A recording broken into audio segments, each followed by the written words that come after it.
O sol dourava as colinas de Marabella, a propriedade mais luxuosa da costa mediterrânea, onde as ondas batiam suavemente contra falésias privadas.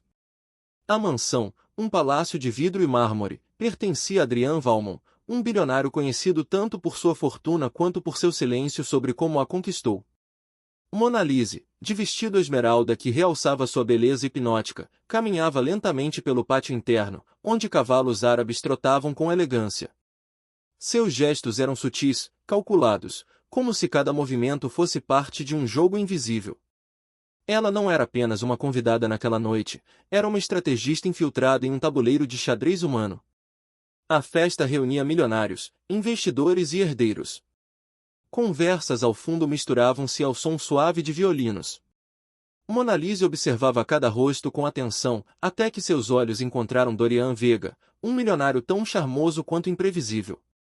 Ele a cumprimentou com um sorriso misterioso, mas foi o olhar enigmático de Adrian, do outro lado do salão, que fez o coração dela acelerar. Vejo que já escolheu seu próximo movimento, murmurou Dorian, entregando-lhe uma taça de champanhe.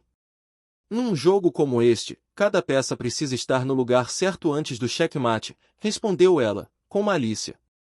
Mona Lisa estava ali por um motivo, descobrir o segredo que ligava Adrian e Dorian a uma rede de investimentos ilegais usando corridas de cavalos como fachada. Um segredo capaz de derrubar impérios.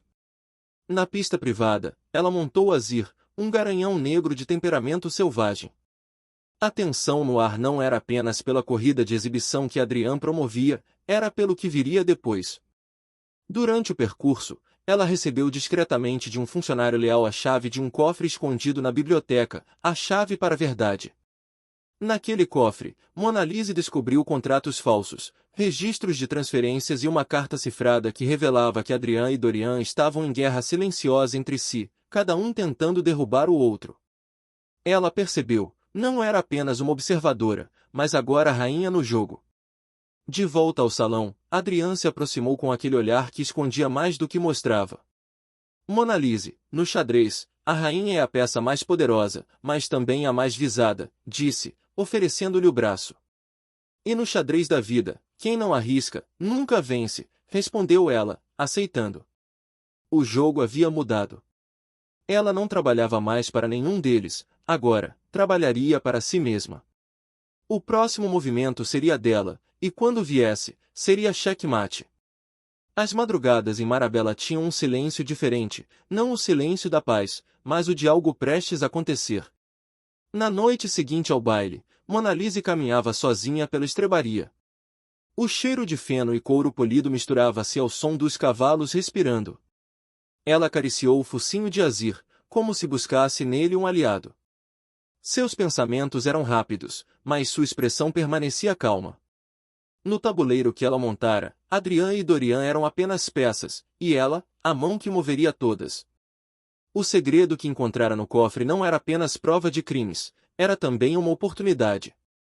Adrian controlava a rede de apostas ilegais, Dorian detinha as rotas e contatos no mercado negro. Se Mona Lisa quisesse vencer, teria que colocar um contra o outro, e se manter como única vencedora. O convite. Na manhã seguinte, ela enviou discretamente um bilhete a cada um. O rei está prestes a cair. Encontre-me às 22 horas, no salão de xadrez. Não traga ninguém. O salão, iluminado por luz baixa e cheiro de madeira antiga, tinha no centro uma mesa de mármore com um tabuleiro pronto para o jogo. Mona Lisa aguardava, vestindo preto, elegante e letal. Dorian chegou primeiro, o sorriso malicioso brincando nos lábios. Isso parece perigoso, e eu adoro. Pouco depois, Adrian entrou. Seu olhar enigmático pousou nela, mas também avaliou a presença do rival. Imagino que não seja coincidência, disse com a voz grave. Mona Lisa serviu vinho para ambos, observando-os como uma leoa observa presas diferentes. Vocês estão numa guerra, mas esquecem de um detalhe: enquanto brigam, perdem. Eu tenho algo que pode destruir os dois, ou transformar um em vencedor absoluto. A tensão era tão densa que quase podia ser cortada com uma lâmina. Enquanto falava, ela colocou sobre a mesa 2 envelopes lacrados, cada um com cópias parciais dos documentos do cofre. Cada envelope contém a fraqueza do outro. Hoje, vocês podem trocar favores, ou podem se destruir. Eu apenas escolherei para quem darei a chave final. Os dois homens se entreolharam. O jogo não era mais entre eles, era com ela. Adrian, com seu olhar frio, fez um movimento calculado no tabuleiro. Dorian, com ousadia, avançou sua peça. Mas Monalise já sabia, nenhuma jogada ali mudaria o destino. Quando as discussões começaram a subir de tom, ela se levantou, aproximou-se do tabuleiro e, com um gesto sutil, derrubou o rei de ambos. Partida encerrada. Sem que percebessem, Monalise já havia enviado cópias integrais dos documentos para uma conta segura no exterior, vinculada apenas a ela. Não precisaria da ajuda de nenhum dos dois para controlar o império, porque agora o império era dela. Ao sair, passou por Adrian, que ainda a observava com aquele olhar carregado de enigmas. "Quem é você, afinal?" perguntou ele. Ela sorriu com a calma de quem já venceu. "A peça que vocês nunca viram chegar." E, montando Azir sob a luz prateada da lua, Monalise partiu pela trilha costeira. O vento batia no rosto, e o som dos cascos ecoava como um anúncio silencioso. A rainha não apenas sobreviveu ao jogo, ela o reinventou. O mar batia contra as falésias como um tambor de guerra. Fazia apenas 3 semanas desde que Monalise deixara Marabella como a vencedora silenciosa daquele jogo mortal entre Adrian e Dorian. Agora, a mansão, os cavalos árabes e a rede de negócios estavam sob seu comando.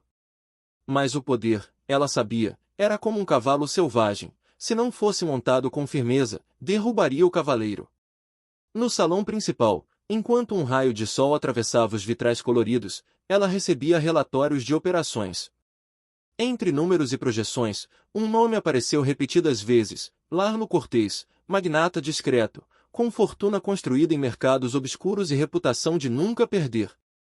Um bilionário cuja frieza era comparada ao gelo e cuja imprevisibilidade tornava ainda mais perigoso. Numa tarde, Monalise decidiu visitar a pista de treino. Montou Azir, que relinchou ao reconhecê-la, e galopou sob o céu de cobre do entardecer. Ao retornar, encontrou um presente sobre sua escrivaninha. Uma caixa de madeira de nogueira, com um rei de xadrez dourado dentro. Sem bilhete. Sem assinatura. Apenas o símbolo gravado na base, um cavalo em chamas. Ela sabia quem era. Lágilo estava convidando-a para um novo jogo, ou a desafiando para um duelo silencioso onde cada movimento custaria mais que dinheiro. O convite oficial chegou dias depois, um torneio privado de xadrez em sua ilha particular. O prêmio anunciado não era dinheiro, mas um território de oportunidades. O que significava exatamente, ninguém sabia. Na noite do evento, Monalise chegou de helicóptero, vestindo um longo vestido preto com uma fenda estratégica. Seus gestos, como sempre, eram sutis, mas carregavam um poder silencioso. Lágilo a recebeu com um aperto de mão firme e um olhar que media mais do que observava. "Dizem que você derrubou 2 reis de uma só vez", disse ele, com um meio sorriso carregado de malícia. "E dizem que você nunca perde, mas todo jogador tem um ponto fraco", respondeu ela, sem desviar os olhos.